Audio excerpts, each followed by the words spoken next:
decíamos ahí atrás que nos sentíamos rockstars, estaban como preparando todo ahí.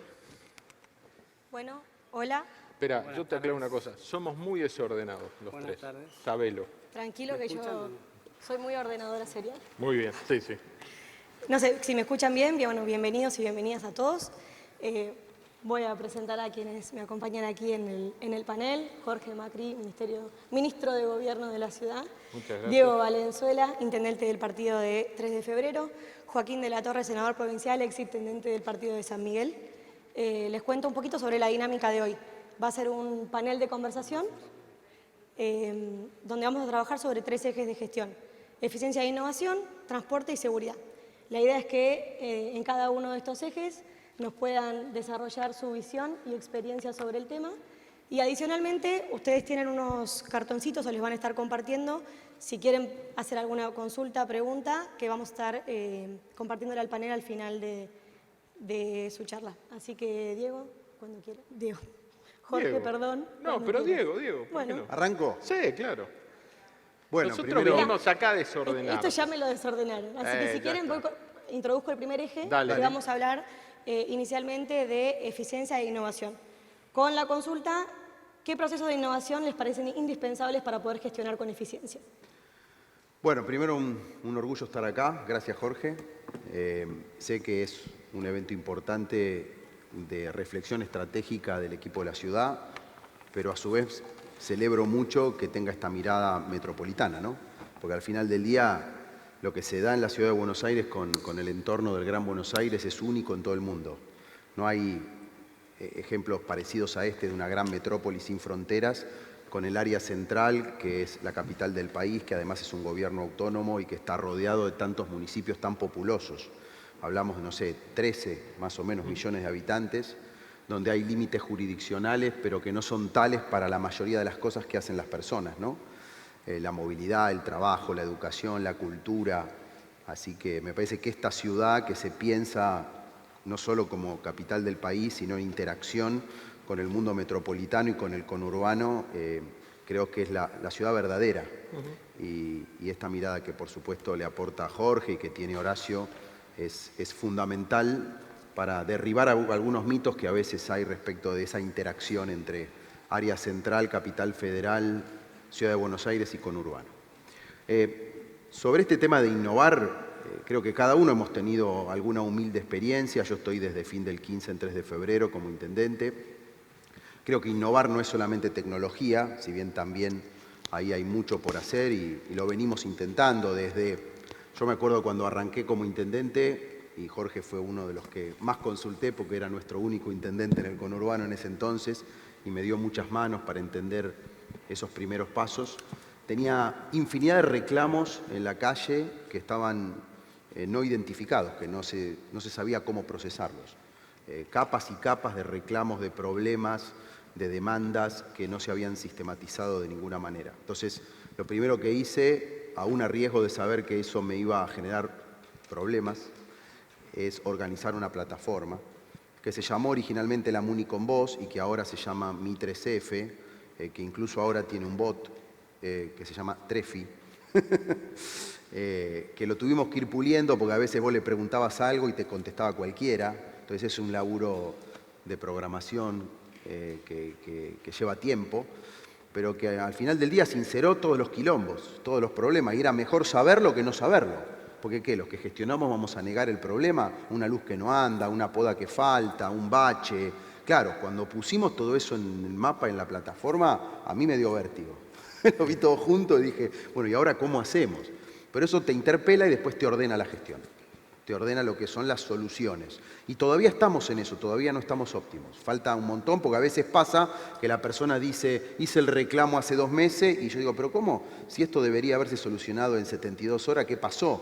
Entonces te obliga siempre a estar innovando, ¿no? Y te diría otra cosa que no es tecnológica. 3 de febrero tenía todo el sistema de desarrollo urbano y de construcciones anticuado, por excepción, no por el Consejo Deliberante, como debería ser de última, sino a sola firma del área ejecutiva, donde se podían 4 pisos, te daban 8, se imaginan ustedes cómo. E innovamos con un nuevo código urbanístico como el que hizo la ciudad, con una idea de ciudad, con mixtura de usos, con una planificación urbana clara, con transparencia, abriendo el juego a muchos desarrolladores. Y ahí tuve mucho la colaboración de Joaquín, que era ministro de Gobierno en la provincia, y nos dio una gran mano para en poco tiempo lograr un código que además genera una plusvalía, que genera un recurso que antes iba a bolsillos privados, y hoy vienen al presupuesto y por ordenanza van solamente a hábitat, a patrimonio y a obras, no pueden ir a gasto corriente. Entonces lo menciono como una innovación que quizá no es de naturaleza tecnológica, sino de gestión, pero que ordena un problema y también da soluciones a un sector importante que es el de la construcción, el de la vivienda, y lo hace de un modo coherente con una idea de ciudad que estamos construyendo entre todos. Clarísimo, muchas gracias. Joaquín. Sí, metele. Innovación en la gestión, Joaquín. Anoche, a las 2:30 de la mañana, me levanté con dos preocupaciones. Me imaginaba este escenario con unas banquetas y yo con mi pequeño tamaño tratando de hacer equilibrio. Llegué Pará. estas sillas. ¿Pero por qué están estas Así sillas? que lo primero que quiero es agradecerle a las personas que tuvieron en su visión mi tamaño y entonces cambiaron la silla. Si querés, No había ninguna manera de que demos la charla ¿Querés la banqueta, sentados Joaquín? acá. No. Si la extrañás, la podés usar. No, por eso mismo. Y el segundo tema, Eso es innovar. ahora se van a dejar de reír. El segundo tema que me preocupó anoche es que no tengo remeras con cuello redondo. ¿No tenés? Y me imaginaba a las dos personas que estaban al lado mío con cuello redondo y yo decía, puta, no, Escótenme, ¿eh? voy a quedar mal. Bueno, discúlpenme, les pido disculpas. Para Hoy la Horacio próxima, vino con camisa a la una semana mañana. antes voy a ir a comprar Che, una Joaquín, remera con... hoy Horacio a la mañana estuvo con camisa. Eso es una Ahí gran está. novedad, una No, gran No, pero yo no innovación. hablo de Horacio, hablo de ustedes dos. Eficiencia en la gestión. Cuando uno asume un cargo público, tiene que tener claro dos cosas. La primera, el tiempo es escaso. La segunda, la plata nunca va a ser suficiente. Y tiene 4 años para resolver más problemas de los que puede resolver y tiene menos plata de la que necesita para resolver. Entonces, ¿quién es eficiente? El que elige correctamente cuáles son los temas importantes, trascendentes, sobre los temas urgentes o de visibilización, va entre comillas. Ser eficiente es elegir correctamente los temas a resolver, los problemas a resolver. Justamente es lo contrario de lo que le ha pasado a la Argentina en los últimos 20 años. Eso es ser eficiente, es no gastar la plata donde no es necesario gastar. Es no poner esfuerzos donde no es necesario. Cuando uno es jefe de, como es Horacio, como fue Jorge, Diego, como me tocó ser a mí en San Miguel, cuando abre un espectro de muchos ministros, a la mañana se levanta y siente que están... Y uno le tiene que tirar platita dentro de la boca para que ellos puedan hacer las cosas. Y lo que termina pasando es que la necesidad o la prioridad del ministro número 10 termina siendo la 150 de un gobierno. Entonces confundimos nuestras necesidades y nuestra eficiencia y nuestras prioridades. Y terminamos resolviendo la prioridad número 1 y 2 para que ese ministro haga algo, en vez de enfocarnos concretamente en las prioridades que tiene un gobierno en función de la escasez de dinero y la escasez del tiempo. ¿Cuál es la ventaja de este mundo moderno en este momento? Es la tecnología. La tecnología lo que nos permite, una vez resuelto lo anterior, es acercarnos a las soluciones. Pero si nosotros no tenemos claro qué es lo primero para ser eficiente, lo que termina pasando es que nos enjabonamos y nos embrollamos en problemas que son secundarios y creemos que este aparatito va a solucionar lo que nosotros no hicimos desde el punto de vista dirigencial. Nada más, muchas gracias. Muy bien. Bueno, Como pasa habitualmente cuando comparto charlas con ellos, coincido en mucho, entonces voy a tratar de agarrar dos de las ideas centrales y combinarlas. Primero, agradecerles a todos a que hayan venido, o que hayan venido, los que van a ver estas charlas después. Todos compartimos la misma pasión, que es administrar de la mejor manera posible lo público. Y creo que hay algunas cosas que se plantearon acá que son muy innovadoras. El primer concepto que creo que nosotros, como espacio político, incluyo a todos, porque ya somos parte de un espacio político, no hago un origen de afiliación, es que identificamos el valor imprescindible del capital humano. Y no es lo mismo decir recurso humano que capital humano. Nosotros creemos en capacitar y formar a la pieza más relevante e importante que tiene cualquier gobierno, que es aquellos que trabajan, en el caso de una familia municipal, en lo legislativo, en la Ciudad de Buenos Aires. La única manera de transformar realidades es con el compromiso y las herramientas de ese capital humano. Mucho de lo que hablaron ustedes tiene que ver con eso. Y como dijo Joaquín, enfrentamos un dilema no solo desde el punto de vista de la gestión, sino ético, que es administrar un recurso escaso, o dos, tiempo y dinero, cuando todo es importante, porque la verdad es que casi es imposible decir que algo no es importante.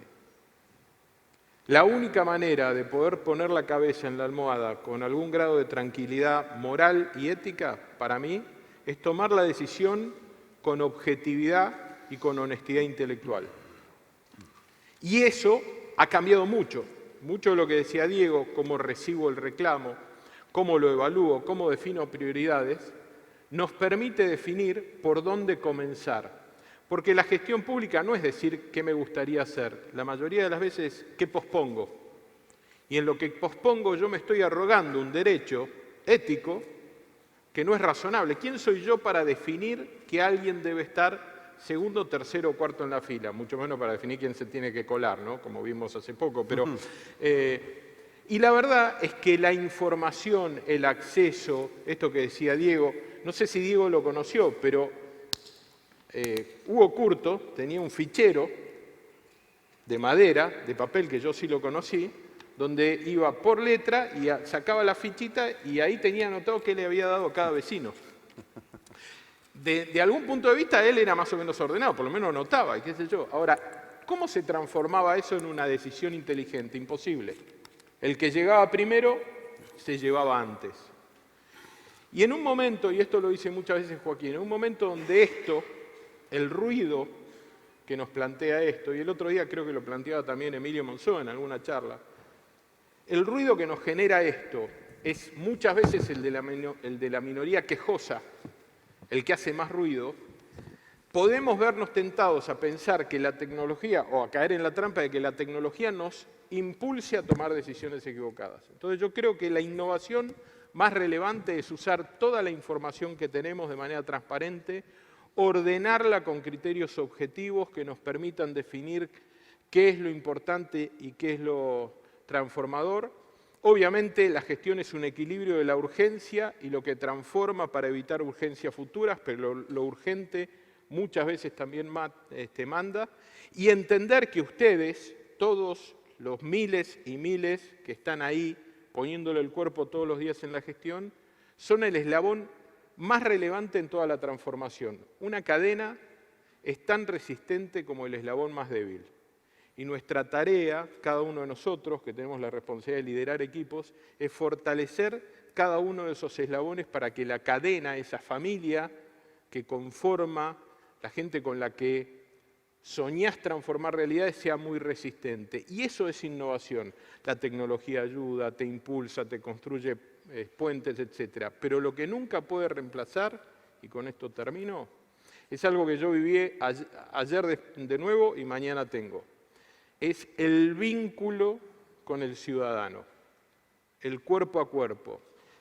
Lo que la tecnología, el puente y la eficiencia nos tiene que dar es más tiempo para invertir en el vínculo con el ciudadano, no construir una distancia que nos aleje de ellos y procese todo en un algoritmo mágico sino devolvernos como funcionarios la posibilidad de estar ahí, entendiendo, porque la intensidad del problema solamente uno la percibe en el vínculo con el otro. Y nuestra responsabilidad es percibir también esa intensidad. Bueno, muchas gracias. Creo que dan ganas de seguir escuchando sobre este eje, pero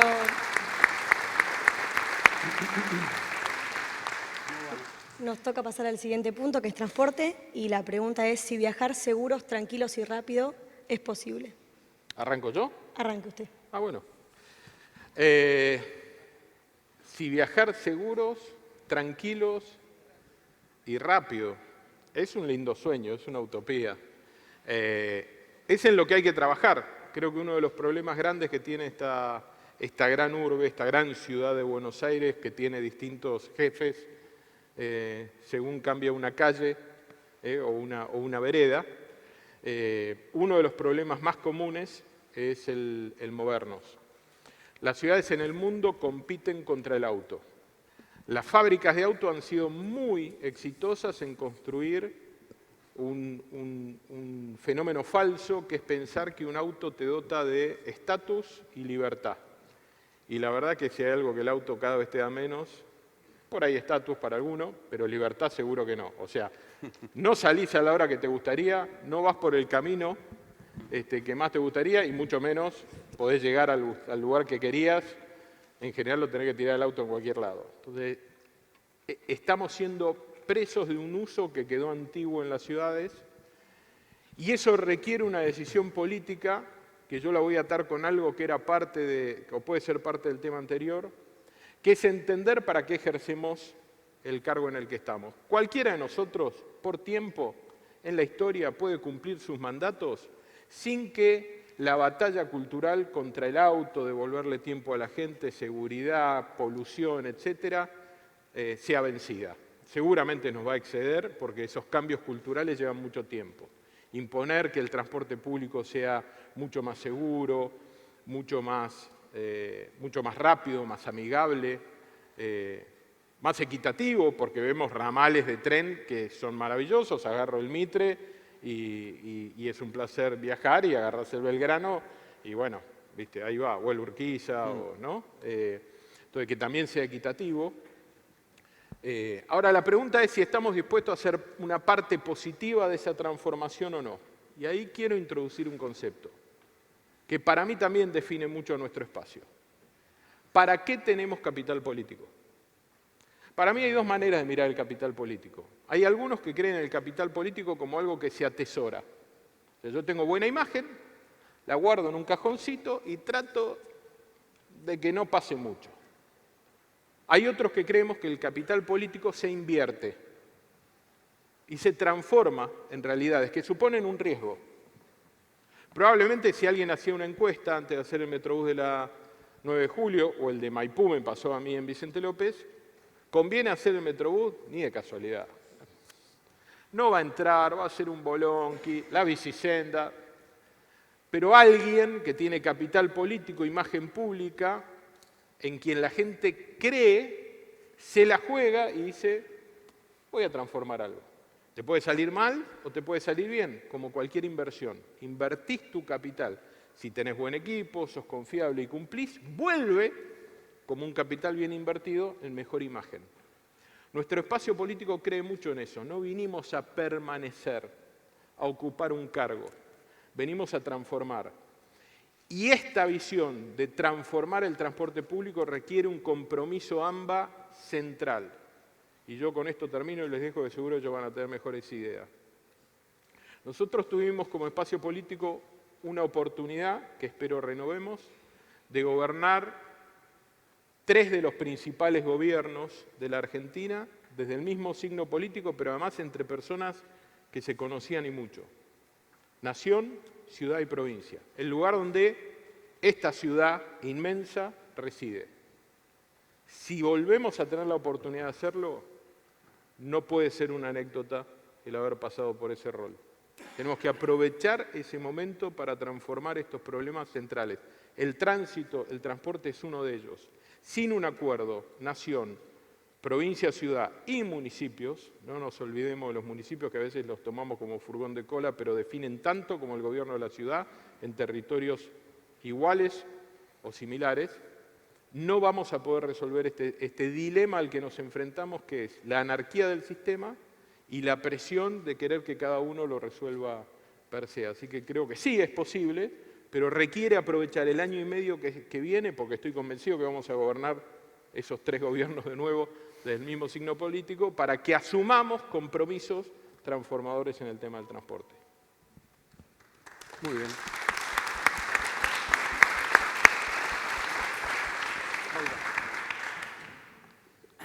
En el año 1960, mis padres, que vivían acá, uno en Belgrano y otro en Barrio Norte, se casaron y compraron un terreno en Bellavista, en San Miguel, y decidieron irse a vivir ahí. En aquel momento el tren San Martín, que pasa por la ciudad de Diego y por la mía, tenía 4 trenes por hora, uno cada 15 minutos. 3 terminaban en José Cepaz, uno terminaba en Pilar. 62 años después, el tren San Martín tiene por hora 4 trenes, 3 terminan en José Cepaz y uno en Pilar, o 2 estaciones más atrás chiquititas que dejaron. El problema del transporte público sin duda es el problema del conurbano. La gente en la pandemia eligió una cosa, que éramos una misma cosa. Hay 5 temas, que debemos tratarlas en conjunto y resolverlas en forma conjunta, que son el transporte, la basura, la salud, la seguridad y los servicios públicos. En las 5 somos parte de lo mismo. Cuando hay problema de toma de tierra, ¿saben por qué hay problema de toma de tierras? Porque la gente eligió y necesita vivir cerca de donde trabaja o donde puede conseguir trabajo. La no planificación de la tierra y del transporte público lo que hace es los problemas que tenemos ahora.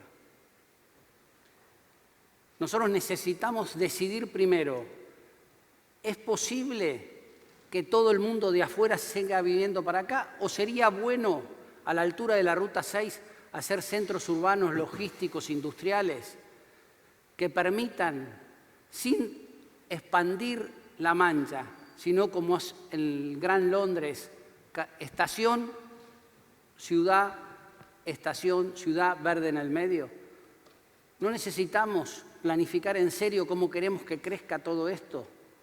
Es necesario mejorar la avenida acá, pero también es necesario planificar el transporte público para los próximos 40 o 50 años, porque lo que tenemos que decidir es qué hacemos con la tierra.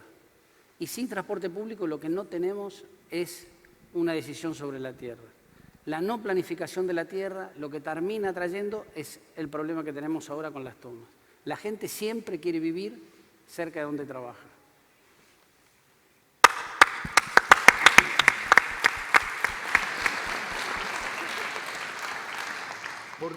¿Por qué vienen los argentinos al AMBA? ¿Por qué vienen compatriotas de la provincia de Buenos Aires y de otras provincias? Por lo que dice Joaquín, vienen porque sienten que están más cerca del mercado del trabajo, que tienen otras posibilidades, que sus hijos se van a poder educar en una escuela, ir a una sala de salud, tener acceso a cultura, están más cerca, no sé, de ese mundo aspiracional, de poder compartir cosas positivas, de una cancha de fútbol, de una buena pizzería, de las cosas que enriquecen a una familia, ¿no? Y por eso pensamos que el conurbano es un dilema nacional, y el AMBA y la Ciudad de Buenos Aires también lo es. Y desde ya ahí aparecen, además de muchísimos derechos, como prioridad, está el del transporte. Y el transporte no solamente el transporte público, sino todos los modos. El transporte es el lubricante de la vida urbana. Es lo que facilita que se cumplan derechos, que se puedan satisfacer los derechos, educarse, ir a un hospital, trabajar. Y si el transporte sigue funcionando así, donde, como dice Joaquín, pasan las décadas y seguimos tardando lo mismo en hacer el mismo viaje, y después uno viaja a Europa o a Estados Unidos y los trenes son bala, y en países bastante parecidos al nuestro quizá, ¿no? Eso frustra. El AMBA tiene una densidad poblacional increíble, muchos de nuestros municipios. Miren, la densidad poblacional más alta del país es Cava. Y después viene Lanús, Vicente López y 3 de febrero, en densidad poblacional. Estamos en el top 5, quizá ustedes por el lugar geográfico un poquito menos, pero también de las densidades poblacionales del país. Gente en un territorio. Nosotros casi 400.000 en 43 kilómetros cuadrados, ¿no? Y claro, ahí aparece la demanda de nos movemos, trabajamos, nos educamos. Si no le encontramos una vuelta al transporte y al desarrollo local, esto es un enjambre de muy difícil solución. ¿Por qué digo el desarrollo local? Porque ojalá nos tengamos que mover menos. Si hay desarrollo local en las ciudades, y si el de San Nicolás, el de Zárate, el de Campana, tiene laburo ahí y no piensa, me voy a Moreno, me voy a José Cepaz, me voy a 3 de febrero. Si tiene laburo en su ciudad, y esto podría correr para muchas otras ciudades del país y de la provincia, no nos aglomeramos tanto. Y si a su vez hay trabajo en Caseros, el de Caseros no tiene la necesidad quizá de conseguir un laburo en Wilde y viajar 1 hora y media por día de ida y de vuelta, una barbaridad, con estos transportes anticuados que tenemos. Así que me parece que van de la mano la mejora del transporte, la amplitud del transporte en todos sus modos, por ejemplo, la movilidad sustentable, la bicicleta. Nosotros en 3 de febrero empezamos a hacer ciclovías y al igual que Horacio, no pensamos que la ciclovía sea una cosa superflua, canchera de los jóvenes palermitanos. Si bien también eso es un punto, ¿no? Digo, también tiene que ver con un cambio cultural. La bicicleta es un modo de transporte del que no llegó a la moto o al auto y le tenemos que facilitar la infraestructura. Yo lo fui a ver a Espinosa, el intendente de Matanza, y le dije, ¿por qué no hacemos una ciclovía de Ramos que pasa por Ciudadela hasta Liniers y ahí conectamos con la de la ciudad? La parte mía la hice hasta el límite de Matanza porque Espinosa me dijo, sí, y después no ocurrió. Claro, es difícil a veces quizá, Joaquín, entrar. Claro que no cumpla porque es de San Lorenzo, pero bueno. Pero bueno, quedó en el límite entre Matanza y 3 de febrero en Ciudadela. Empezamos a hacer guarderías de bicicleta gratuitas. Jorge vio una el otro día, muy buena. Y me encantó porque me llamó Juanjo Méndez, que es amigo, nacido en Ciudadela, y me dijo, arrancaron antes que la ciudad con las guarderías. La guardería es una jaula hecha por un metalúrgico de 3 de febrero, con una persona que además venía de los Potenciar Trabajo, que pasa del plan al trabajo y atiende la guardería de 8 a 20. ¿Y dónde está la guardería? Al lado de la estación de tren, en la universidad, en los lugares de alta concentración poblacional. Hay que fortalecer la idea de la movilidad sustentable y no solo por una cuestión fashion, sino por una cuestión laboral y social. Y la otra cosa que quiero contar de 3 de febrero, con esta densidad y con este quilombo, que es tantas cosas superpuestas todo el tiempo, tantas pymes, es tener una mirada que vaya un poco más allá. Como decía Jorge, la audacia de transformar. Decir, bueno, un municipio no es el ABL, no es pintar un cordón, poner una luz, tapar un pozo. Un municipio tiene que tener una secretaría de planificación urbana, de movilidad sustentable, y la hemos creado. No la teníamos antes. Quizá Curto no la hubiera armado nunca. En el ficherito de madera en el ficherito no le entraba. Decía, no, los colectivos son de la CNRT, los trenes son de Nación, que la gente se arregle, ¿no? Y yo creo que es el rol de los gobiernos locales entrar audazmente en estos temas. Empezamos a controlar los camiones. Hoy hay parte de mi equipo por acá. Me contaron que pararon un camión que estaba tan excedido en peso, la multa, un palo 200, 1.200.000 pesos. No se controlaba nada, no había cuerpo de tránsito, no había red de tránsito pesado. ¿Cómo indicarle porque yo quiero que el camión venga, porque el camión es laburo. El camión lleva y trae de la pyme. Ahora, lo que quiero es que el camión no haga pelota a las calles y que sea ordenada esa convivencia entre lo productivo y lo social. Red de tránsito pesado y control. Y todavía cuesta, porque no quieren, se resisten a funcionar correctamente, a ir por la red y con las cargas adecuadas. Hicimos un observatorio de seguridad vial con la UNTREF, que es nuestra universidad, una universidad nacional.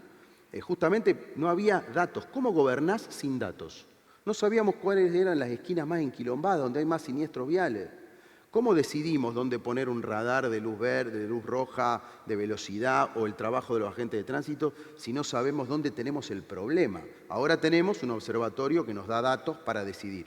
Así que bueno, creo que el transporte es un gran tema Y cierro con esto, la ciudad ha sido muy innovadora. Voy a contar algo personal. Cuando estábamos acá en la ciudad, en la época previa al Metrobús, yo era funcionario en este ministerio, Jorge, y me acuerdo que había mucha resistencia. El gobierno nacional no nos dejaba armar el Metrobús porque decían, ustedes hagan lo que quieran, pero los recorridos son nuestros. ¿Cómo vas a cambiar un bondi de Esmeralda y lo vas a poner en la 9 de julio si la CNRT maneja los recorridos? Y audazmente Mauricio, Horacio, María Eugenia dijeron, pero el uso del suelo es nuestro. Nosotros, este es el modelo que decide autónomamente la ciudad y el colectivo va a tener que ir por acá más tarde o más temprano. Y explícale vos a la gente, si después lo seguís mandando por Esmeralda, el tránsito sigue trabado y está el Metrobús vacío. Y tuvieron que ceder. Y después había que convencer a la gente, y yo me acuerdo que nos subíamos a los bondi con Guillo y con otra gente, a hablarle a la gente en el colectivo para militar este cambio. O sea, ¿qué quiero decir? Como planteaba Jorge, audacia para transformar, el hacer es lo que nos define, y meterse en temas que a veces no son de sentido común. Yo cuando arranqué no pensé que me iba a dedicar al transporte porque pensé que era algo nacional y provincial, y hoy estoy hablando de esto. Gracias. Muy bien. Muchísimas gracias.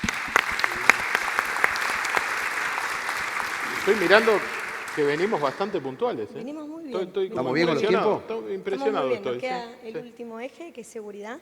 Algo mencionaste recién de datos, pero la pregunta se alinea a participación ciudadana, tecnología y Big Data. ¿Y qué relevancia ven ustedes de esta temática en materia de seguridad? ¿Quién no arrancó hasta ¿Arrancás? ahora? No, yo arranqué antes. Dale, Joaquín. Nosotros en San Miguel, Que además les digo una cosa, no todos lo saben. No tiene tanto marketing, pero tiene de los mejores sistemas de seguridad que tiene un municipio. el viernes vamos a hacer la presentación de las estadísticas desde el 2011 en adelante en San Miguel, en el tema de seguridad. En los 3 delitos que siempre se han medido, que son el hurto de auto y de moto, el robo de auto y de moto, el hurto y el robo de moto, y el hurto y el robo de automotor y el homicidio, son los delitos sobre los que nunca se trampearon las estadísticas, no porque los funcionarios las trampean, sino porque a veces se trampean mucho antes. Nosotros, en el año 2007, los vecinos de toda la provincia habían tomado la decisión de plantear su queja respecto a los hechos de inseguridad, ya no más en la comisaría, sino en las plazas centrales de los pueblos donde están los intendentes. O sea, la gente había tomado una decisión, igual que ahora con el AMBA había tomado una decisión con el tema de la seguridad. Aunque el intendente no fuera responsable, yo lo hago responsable a él, que él me traiga las soluciones. A mí me tocó asumir como intendente en el 2007, con este reclamo ya como un murmullo cada vez más fuerte. Entonces tomamos la decisión de armar un sistema, ir armando a poco un sistema de seguridad. Para ser muy honesto, porque me gusta hacerlo, aunque no sea en mi beneficio, teníamos claro que había que poner patrulleros porque Granados los tenía en Ezeiza. Teníamos claro que había que poner cámaras porque Sergio las empezaba a poner en Tigre. Y no sabíamos para qué mierda. Pusimos los patrulleros, empezamos con las cámaras y al poco tiempo miro las estadísticas de enero del 2008 de robo de automotor en San Miguel. Habían robado en la comisaría primera 198 autos en un mes. 198 autos en una sola comisaría en un mes. Lo llamé al jefe distrital y le dije, contame qué pasó. Quédese tranquilo, intendente, ya va a pasar. No, pero ¿y qué vas a hacer para que pase? Quédese tranquilo, intendente, ya va a pasar. En mayo robaron 47 autos. Lo llamé para felicitarlo y para que me contara qué carajo había hecho. Y me dijo, yo le dije que iba a pasar. Pero dígame qué hizo. Yo le dije que iba a pasar. Ahí empecé a construir una idea que es la que le dio y le da hoy sentido al sistema de seguridad de San Miguel. Y es que en la medida que no rompamos el monopolio de la información de lo que pasa en el territorio que tiene la policía desde hace 130 años, la política y la justicia vamos a estar al margen y nos van a llevar en burrito toda la vida. Todo el sistema de cámaras, de patrulleros, Ojos en Alerta, que es el programa más innovador que hay en el tema de seguridad, que ustedes pueden meterse en YouTube, por el cual tenemos 130.000 vecinos que son parte de este sistema, que colaboran con la seguridad. Es el programa de participación ciudadana más grande de Latinoamérica. De 240.000 habitantes que tenemos mayores de 18 años, más de la mitad son parte de este programa. Cómo funciona lo pueden ver en YouTube, no quiero extenderme porque tengo 3 minutos. Nosotros hemos construido un sistema cuya finalidad es saber qué pasa en el territorio. No ser solamente receptores de la información que me trae la policía. Cuando ven lo que pasó con el chico de Barracas hace poco y ven todo lo que venía pasando atrás, claramente es eso. Nosotros necesitamos desde la política hacernos cargo de la seguridad. Los problemas de seguridad no son de la policía. La policía es un instrumento de la política y de la justicia para combatir la inseguridad. No son los responsables. La política en estos últimos años, 30, ha dejado esto ahí. Como ha dejado la educación en manos de los maestros, la salud en manos de los médicos. Nosotros nos votan y nosotros tenemos que dar respuestas. No saber qué pasa en el territorio y ser solamente receptores de la información que nos dan es el principal problema. Ojos en Alerta, un gran programa, después fíjense, las cámaras, los lectores de patente, los patrulleros tienen que colaborar en ese para qué. ¿Para qué? Que, como les dije muy honestamente, en el 2007 no tenía la menor idea qué era. Sabía que había que hacerlo, pero no sabía por qué. Y después lo descubrí.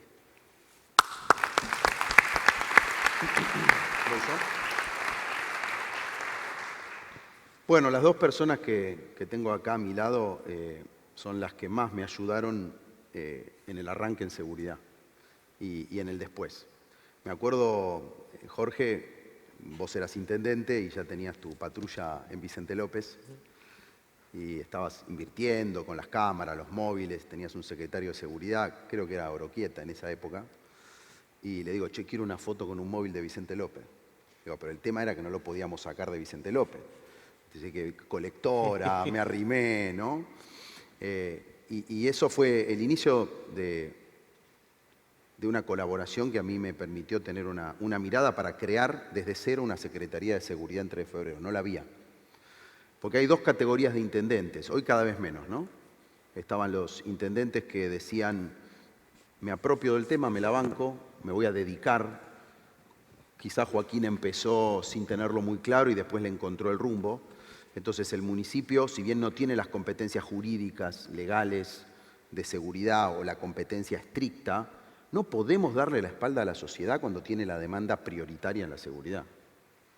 Entonces ayudamos y hay que organizarse lo mejor posible para ayudar, para colaborar. Como bien dice Joaquín, esa inversión tiene que basarse en una autonomía política, de decisión, y para eso tenemos que tener una mirada propia. No podemos mirar solo las estadísticas que nos trae la policía. Y esa construcción lleva tiempo. Cuando yo arranqué, había un centro de monitoreo en 3 de febrero que eran 3 televisores comprados en Garbarino, puestos todos pegados, unas pocas cámaras, algo muy, digamos, precario, y móviles que no eran de seguridad, eran como unas camionetas de esas utilitarios. En realidad era una manera de hacer ver que se estaban ocupando. Y bueno, con la ayuda de Jorge armamos una Secretaría de Seguridad seria, que todavía está en construcción, que tiene que ver con un despliegue en el territorio, con un patrullaje, con móviles municipales, y recuerdo que en ese momento había que capacitarlos, porque hay que manejar una Toyota Hilux blindada, ¿no? Entonces, digo, ¿y cómo? No es cuestión de que tenga un carnet de conducir así nomás. La Ciudad de Buenos Aires me ayudó en ese momento y capacitamos en la antigua Policía Metropolitana a los choferes. Y aún hoy estamos en ese circuito con Marcelo, cada vez que es necesario la recapacitación, ¿no?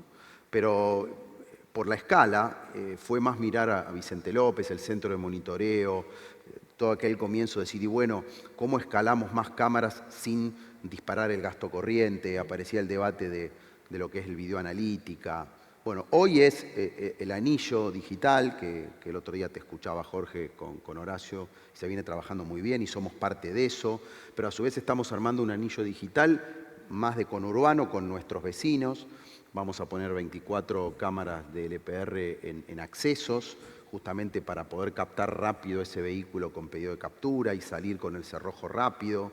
Y bueno, seguir profesionalizando el equipo municipal en este sentido. Así que para mí el laburo con Vicente López fue fundamental y después con San Miguel, porque yo quería que llegue más directamente el vecino con su inquietud y no sabía bien cómo hacerlo, porque el 911 es solamente para la emergencia ya de un problema y además no siempre reacciona a tiempo, ¿no?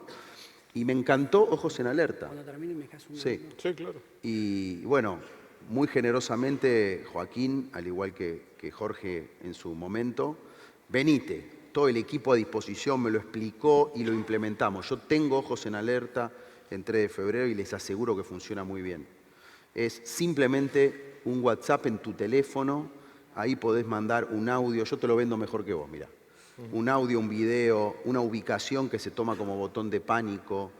Cualquier cosa que a vos te preocupa llega directo al centro de monitoreo municipal, que somos los intérpretes de la música local. No llega, no va al call center de la policía bonaerense en Campana. Viene a lo local, se socializa también con la policía y hay una reacción más rápida. Y la gente se siente parte, porque cuando yo veo las alarmas vecinales que se lo ponen en la cuadra, ¿viste?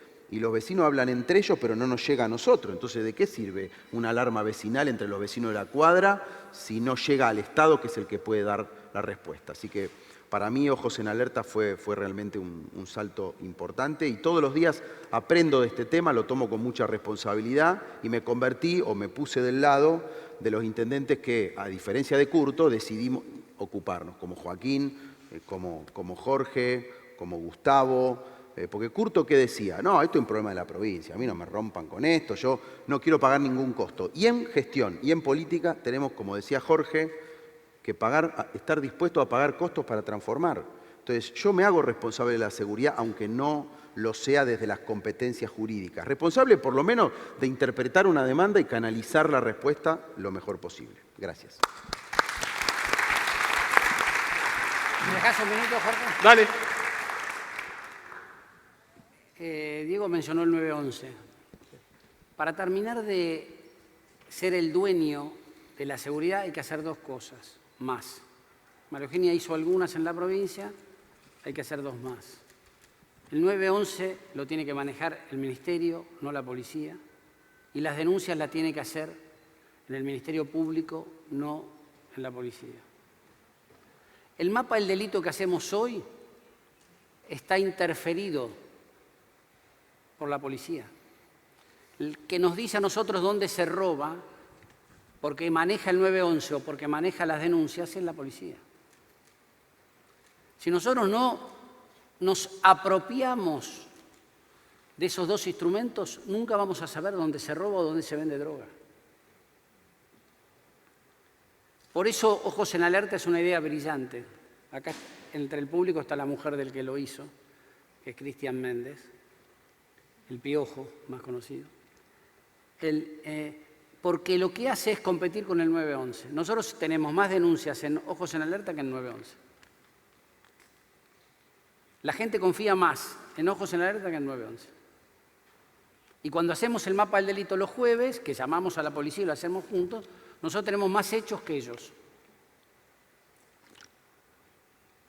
Nosotros no ocultamos, mostramos, porque la forma de saber, la mejor cura es a partir de un buen diagnóstico. Y para eso 911 y denuncias afuera de la policía. No soy antipolicía. No. Bueno, a ver, el título hablaba más de datos, tecnología y todo eso, pero Perdón, creo que nos fuimos a lo interesante. Igual se estuvo tocando eso, porque la administración de la información, y fíjense cómo todos los temas están vinculados, son, digamos, el tener el dato, analizar el dato, tener información real, transparente, es central en cualquier gestión moderna. Y si alguien te distorsiona, administra o tunea esa información, como decía Joaquín, estás tomando decisiones equivocadas. En el caso de Vicente López, y ahora después voy a venir al rol más ciudad, creamos también un número, un 109, en el que el vecino confía mucho, también tenemos el esquema de WhatsApp, pero el 109 funciona muy bien. El punto seguro, que son unos tótems que están en la calle, que permite tocar un botón, porque claro, si te arrebataron el celular es difícil que vos puedas llamar a la poli, y en los grandes centros de concentración de gente tocas un botón, la cámara te enfoca y empezás a hablar. Pero además lo interesante es que todo eso que ocurre en ese mundo de muchos datos, de Big Data, se analiza objetivamente y de manera dinámica, nos permite construir mapas del delito, igual que el que tiene la ciudad y que presentábamos ayer, o anteayer, ayer, los nuevos datos de la ciudad, y al igual que en la ciudad, que en 3 de febrero, que en San Miguel, cuando hay decisión política, cuando hay persistencia, cuando no tercerizás tu responsabilidad política en alguien que es un funcionario, pero que no fue elegido para representar a todos, por ejemplo la policía, el delito eso lo percibe. Ahora, ¿cuál es lo frustrante que te plantea a veces la gestión local? La percepción de que a veces lo único que lográs es correr al delito. Y esto yo me acuerdo que lo hablé con un cura amigo en Vicente López, y me terminó diciendo, viste, que siempre tiene esas frases geniales que tampoco se las puede discutir mucho, qué sé yo, pero me dijo, pastor, a tu rebaño. Porque yo le decía, a mí lo que me frustra es que siento que cada vez que logro que un auto que viene choreando por otro lado no entre a Vicente López, lo hace en otro lugar. A la ciudad le pasa lo mismo. Mi pregunta es, cuando miro esas estadísticas, digo, ¿está bajando el delito o lo estamos corriendo? Y en ese correrlos, estamos generando, si fuera así, si solo lo estamos corriendo de un lugar al otro, estamos generando una nueva inequidad. Ciudadanos más cuidados y protegidos y ciudadanos menos cuidados y protegidos. ¿Qué quiero decir con esto y por qué planteo este tema? Como lo dijo Joaquín, lo dijo Diego, este es uno de los temas que tenemos que trabajar en conjunto. Porque si no los enfrentamos todos al mismo tiempo, de manera sistémica, sostenida, con la policía, con el compromiso de la justicia y con un compromiso político muy profundo, mi percepción es que solo los corremos, no los vencemos, no los detenemos, no los quebramos. Y lo que la política en la Argentina tiene que definir, acá estamos todos decididos, Horacio, Mauricio cuando le tocó, María Eugenia, es de qué lado estamos. Si estamos del lado de la gente buena, enfrente tenemos a los delincuentes, de la escala que sean. Porque a mí me altera a veces cuando dicen el narcomenudeo no es tan grave. ¿Es narco? Es una figura ilegal. Yo no puedo definir un hecho ilegal en función del tamaño. Robó un poquito, la pistola era chiquita, no le pegó tanto, y ahí vamos. Entonces, este es un tema de una relevancia nacional, pero urbana, altísima. Yo estoy convencido que hoy hay algunas formas del delito que eligen, por ejemplo, San Martín, porque en la ciudad, en Vicente López, en San Miguel, en San Isidro y en 3 de febrero es más difícil. ¿Y saben qué? Eso es profundamente injusto para el ciudadano de San Martín. Y si perdemos de vista esa responsabilidad, que es la que nos mueve a hacer política, y no corremos por un instante la bandería política, la pertenencia, y priorizamos, en este caso, nada más ni nada menos que la vida, y estamos fritos. La tecnología en todo esto, por la administración del dato, por la transparencia, por saber rápido, por administrar toda esa información maravillosa que uno vuelca en un mapa y te dice, no, ya no es más como el mes pasado que la patrulla tiene que ir a las 5, sino que tiene que ir a las 4, porque abrieron los colegios y ¿sabes qué? Están saliendo los pibes del colegio. O porque cae el sol antes y el centro comercial se vuelve más inseguro. Esa responsabilidad de administrar, como decía al principio, éticamente el recurso y público y no al voleo ni tercerizándolo en quien muchas veces después termina siendo parte del problema es fundamental. Pero de nuevo, el dato, la tecnología, los recursos, los fierros, la camioneta, sin decisión política y sin la ética detrás de esa decisión política, sirven de poco. Pero estoy convencido que si ponemos en sintonía todos esos músculos, y por eso la ciudad va a convocar a convenios de anillo digital a trabajar a los municipios, que son los que más han invertido en este tema, mucho más que la provincia, estoy convencido que lejos de correrlos, podemos quebrarlos.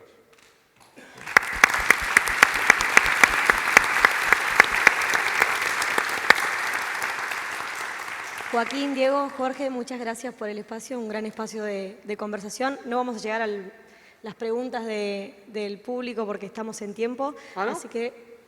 Y acá me están haciendo... Acá me quedan que tenemos 8 minutos. ¿Quién nos va a chorear los 8 minutos? No, allá, mira, me hace cara de que ya estamos. Así que, nada, contarles que después de esta charla viene una charla que es clave para... Jorge, volvete a Vicente López, que ahí eres el dueño. Acá te... Acá te... Me acabo de sentir te acaban absolutamente de pintado. Soy como un boti. Muchísimas gracias. Muchísimas gracias. Muchas gracias por la Gracias, invitación. gracias. Muchas gracias.